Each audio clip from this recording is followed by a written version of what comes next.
क्या आप अपनी अगली गाड़ी खरीदने वाले हैं, लेकिन इस बड़े से सवाल में फंसे हुए हैं कि जनाब पेट्रोल गाड़ी लें या डीजल। आज का गलत फैसला करने का मतलब यह भी हो सकता है कि आप क्लीन जोन के चार्ज पे करते रहें और गाड़ी की मुरम्मत के लिए हजारों पाउंड खर्च करते रहें। सोचिए जरा।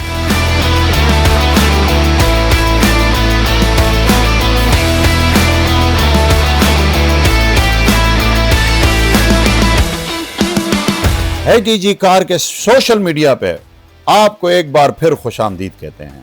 मैं हूं मोहम्मद महराज और मैं हूं आपका अपना, और हम आपकी प्रीमियम कार डीलरशिप जो यहां ब्लैक कंट्री में मौजूद है। आज हम पेट्रोल बमुकाबले डीजल की इस बहस को ही खत्म करने वाले हैं। मैं आपको एमिशन फ्री जोन यूके में असल फर्क क्या है यह बताऊंगा। उसके बाद आप फैसला करेंगे कि आपने डीजल गाड़ी लेनी है या पेट्रोल। अब यह आपकी मर्जी है कि आप अपने मेहनत के पैसे, मेहनत की कमाई किस तरह खर्च करना चाहते हैं। चलें सीधे ही इसी मौजू पे आते हैं कि गाड़ी आपको कौन सी लेनी चाहिए। सबसे पहले हम मैकेनिकली फर्क पे बात करते हैं कि पेट्रोल इंजन फ्यूल को जलाने के लिए जो चीज़ इस्तेमाल करती है उसको स्पार्क प्लग कहते हैं, जो काफ़ी हल्के और शहर के लिए भी इजी रहते हैं, शोर भी कम होता है। इसके मुकाबले में डीजल इंजन जो है वो इंजेक्टर यूज़ करता है, और ये जो इंजेक्टर होते हैं ये इसका शोर भी बहुत ज़्यादा होता है, ये ख़राब भी बहुत होता है और एक्सपेंसिव भी बहुत होते हैं। इंजेक्टर की स्टार्ट करने की बात कर ली, मोटरवे पे ये डीजल गाड़ियां फ़ायदेमंद रहती हैं, पर पेट्रोल भी अब जो बना दी इस 2026 में उन गाड़ियों की मिसाल ही कोई नहीं है। डीजल गाड़ियों ने चूंकि प्रॉब्लम स्पेशली स्मोक की वजह से इन गाड़ियों को काफ़ी शहरों में मना कर दिया गया है, फ्री जोन में नहीं जा सकती, उन पे चार्जेस आते हैं। तब इस चीज़ का आपको बहुत ख्याल करना पड़ेगा। और ये इंजन ऑफ कोर्स मजबूत तो होते हैं डीजल इंजन, लेकिन पेट्रोल अब उससे काफ़ी आगे निकल चुके हैं। लेकिन यहाँ यूके में अब बात सिर्फ ड्राइविंग के मज़े की नहीं है, अब बात है कानून की, एमिशन जोन की, और इस बात की कि आप गाड़ी चलाते कहाँ हैं, किस शहर में, वहाँ पर फ्री जोन वाला खर्चे हैं कि नहीं है। अब इस पे आपको सोचना पड़ेगा। तो इसीलिए गाड़ी डिसाइड करने से पहले मेरी इस वीडियो को ज़रूर देखें ताकि आप लोग के नॉलेज में इजाफा हो। अब इस मसले की सबसे बड़ी कड़ी जो है वो आपको समझनी पड़ेगी, वो है यूलिस और CAZ। ये दो चार्जेस गवर्नमेंट हम पे चार्ज करती है यूके वाली। यूलिस जो है ये है अल्ट्रा लो एमिशन जोन, और CAZ जो है क्लीन एयर जोन। अब ये दोनों आप समझ गए इसके बारे में कि डीजल की गाड़ियों पे इन्होंने बड़ी सख्ती की है, स्पेशल पुरानी गाड़ियों पे, क्योंकि उसका जो यूलिस धुएं का जो निज़ाम होता है असल में वो बहुत ज़्यादा पोल्यूशन प्रॉब्लम क्रिएट करती है। इसी वजह से इन्होंने पुरानी डीजल गाड़ियों पे चार्जेस लगा दिए 12-13 पाउंड हर सिटी में, जो जैसे कि बर्मिंघम है, लंदन है, ब्रिस्टल है, मैनचेस्टर है और लिवरपूल है, लीड्स वगैरह यहाँ भी शुरू होने लगे। इस सब जगहों में ये कर रहे हैं। तो डीजल गाड़ी बेचारी बहुत ज़्यादा प्रॉब्लम में हो गई है, स्पेशली 2015 से नीचे वाली जो यूरो 6 नहीं है। तो आप लोग को ये बात समझना सबसे पहले ज़रूरी है कि अगर डीजल गाड़ी आपको सस्ती मिल रही है और पेट्रोल गाड़ी 1000-1200 महंगी मिल रही है, लेकिन आप आगे कितने क्राइसिस का सामना करने वाले हैं अभी से समझ जाएं और संभल जाएं। जैसे कि मैंने आपको डीजल के बारे में बता दिया, अब आए पेट्रोल के बारे में। पेट्रोल का फ़ायदा क्या है कि ना उसमें यूरो 6 चाहिए ना यूरो 5, उनका कम से कम यूरो 4 भी होगा तो 2006 से कम की पेट्रोल जो है उस पे ये चार्जेस आएंगे। 2006 से ऊपर पे किसी पे नहीं है। लंदन हो, बर्मिंघम हो, ब्रिस्टल हो, आप खर्चों से बच गए जनाब। आराम से गाड़ी टाउन के अंदर घुमा फिरा के वापस आ जाए। तो ये बहुत ज़रूरी पॉइंट था जो आपको समझना था कि अब हम डीजल गाड़ियों की वैल्यू क्यों कम हो गई, क्यों नहीं ख़रीदें। मुझे उम्मीद है कि आपको मेरी ये बात अच्छी तरह समझ आ गई होगी। अगर आप इन शहरों के करीब रहते हैं जिनके मैंने नाम लिए, जहाँ जहाँ आपने गूगल पे चेक भी कर लिया, तो पेट्रोल गाड़ी लेना एक आंखें बंद कर करने वाला बेहतरीन फैसला है। अगला सबसे बड़ा फैक्टर जो आपको दिखाना है यानी कि समझाना है, डीजल पार्टिकुलेट फिल्टर डीपीएफ, वो है। डीपीएफ की प्रॉब्लम क्या है? यूके में इस चीज पे काफी बड़ा काम किया गया है।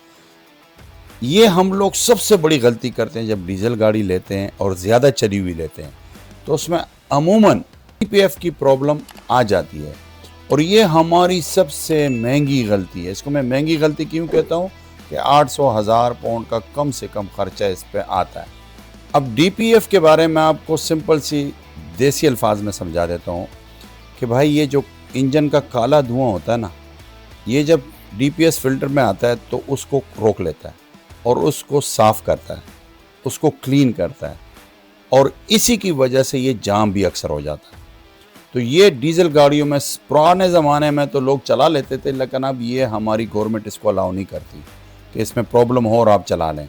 डीपीएफ फिल्टर पे तो हमने बात कर दी कि ये काम क्या करता है, लेकिन इसको साफ़ रखने के लिए एक ज़रूरी होता है कि कोई भी डीजल गाड़ी आपने रखी हो तो आप महीनों महीनों इसको शहर में थोड़ा थोड़ा चला रहे हैं और तेज़ रफ्तारी से नहीं चला रहे। जैसे कि मोटरवे की स्पीड है 70, 65, उसके लिए ज़रूरी है कि आप हफ्ते में या महीने में एक बार इसको कम से कम 30 मिनट इसको चलाएं तेज़ रफ्तारी से, ताकि ये फ़िल्टर साफ़ हो जाया करे।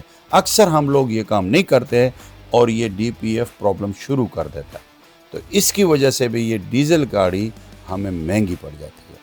अब जब आपने इतना खर्चा डीपीएफ पे कर दिया और उसके बाद भी यकीन करें कि जब आप पेट्रोल की गाड़ी लेंगे आप सोचते हैं पेट्रोल हमें महंगी पड़ेगी, ऐसा कुछ भी नहीं है। डीजल गाड़ी के रिपेयरिंग भी मुश्किल पड़ जाती है, प्रॉब्लम्स भी आ जाती हैं, खर्चे भी आ जाते हैं शहर में।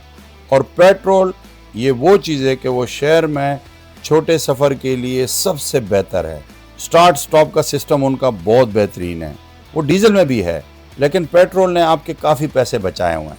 तो पेट्रोल गाड़ी आप लोगों के लिए परफेक्ट है। अभी आप लोग सोच रहे होंगे कि मिराज भाई क्या आपका मतलब है कि डीजल गाड़ियां ख़त्म हो गई? बिल्कुल नहीं जनाब। चलें अब बात करते हैं फ्यूल इकॉनमी की। देखते हैं कि कौन सी गाड़ी हमें फ्यूल इकॉनमी में शहर में अच्छी है या मोटरवे पे अच्छी है।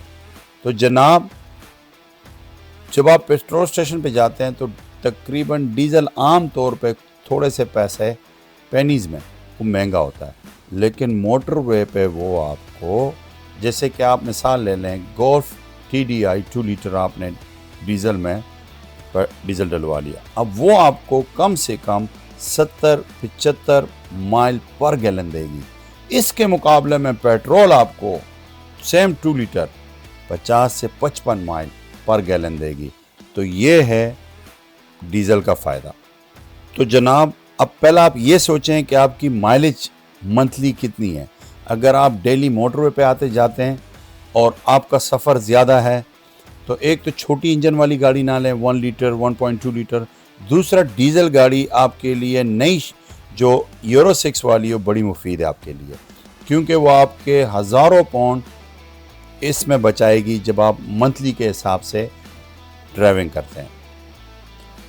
मंथली के हिसाब से आपके हज़ारों पाउंड बचाएगी क्योंकि आपकी माइलेज काफ़ी ज़्यादा है, ये ख़राब भी ज़्यादा नहीं होती और इंजन भी बहुत पायदार है और ये खुश भी रहती है मोटरवे पे डीजल इंजन। तो ये आपको ज़्यादा पैसे बचा के देगी। आपको पेट्रोल गाड़ी ख़रीदनी चाहिए उस वक्त जब आप सालाना 12,000 माइल से कम सफ़र करते हैं, जैसे कि स्कूल आना जाना, शॉप तक आना जाना और ऐसी शहर के अंदर ही आपकी ड्राइविंग है। तो आपके लिए पेट्रोल गाड़ी बहुत ही मुफीद है। छोटे मोटे जो सफ़र होते हैं उसकी वजह से फ्यूल्स भी फ्री होता है, ग्रीन जोन में भी फ्री होता है, और ये सस्ती गाड़ी की मैं बात कर रहा हूँ। पेट्रोल गाड़ी आपको ज़्यादा फ़ायदा मंद होती है क्योंकि ये आप 2007, 8, 9 की मॉडल भी ले लें तो आपकी काफ़ी पैसे बचाते थी। तो पेट्रोल आपके लिए सबसे महफूज, बेहतरीन और अच्छी गाड़ी है। आपको डीजल गाड़ी ख़रीदनी चाहिए अगर आप 15 से 20 हज़ार सालाना माइलेज चलाते हैं। अगर आप रोज़ाना मोटरवे पर सफ़र करते हैं, अगर आप कोई भारी सामान लाते ले जाते हैं या कोई ट्रेला आप खींचते हैं तो आपके लिए डीजल इंजन ऐसा है कि जैसे आपने अपने लाखों पाउंड बचा लिए, हज़ारों पाउंड बचा लिए। मैं समझता हूँ कि इन चीज़ों का फ़र्क आपको बहुत ज़रूरी है। आपके इल्म में ये इजाफ़ा करती है जब आप ये वीडियो देखें। अब अगर आप लोग शहर के लिए एक पुर्तली पेट्रोल ढूंढ रहे हैं या फिर मोटरवे सफ़र के लिए कोई डीजल क्रूज़ देख रहे हैं, हमारे पास आला तरीन क्वालिटी की ऐसी गाड़ियां मौजूद हैं कि आप दंग रह जाएंगे। तो आज ही आ जाएं, यहाँ ब्लैक कंट्री के दिल में वाक़े HDG कार्स का विज़िट करें। तो जनाब मुझे नीचे कमेंट्स में बताएं कि आप पेट्रोल वाली टीम में हैं या कि डीज़ल वाली टीम में, क्योंकि इससे मेरे इल्म में भी इजाफा होगा कि कितने लोग डीज़ल लाइक करते हैं और कितने लोग पेट्रोल। मैं हर कमेंट्स पढ़ता हूँ और आपसे इल्तिजा है कि सब्सक्राइब करें ताकि आपको हमारी हर नॉलेज और हमारी एडवर्टाइजमेंट गाड़ियों की आप तक पहुँचे, आप अच्छी गाड़ियाँ देखें और आपको अच्छी सी अच्छी गाड़ी हम प्रोवाइड करें। तो अगर आप आज ही सब्सक्राइब का बटन दबा देंगे तो हम आपके साथ जुड़ जाएंगे। बेल आइकन को दबाएं। आपके देखने का बहुत बहुत शुक्रिया और मैं आपसे मिलूँगा अगली वीडियो में। तो तब तक के लिए आप मुझे इजाज़त दीजिए। एंड में मैं यही कहूँगा कि गाड़ियाँ आपने हमसे लेनी है जनाब। Thank you.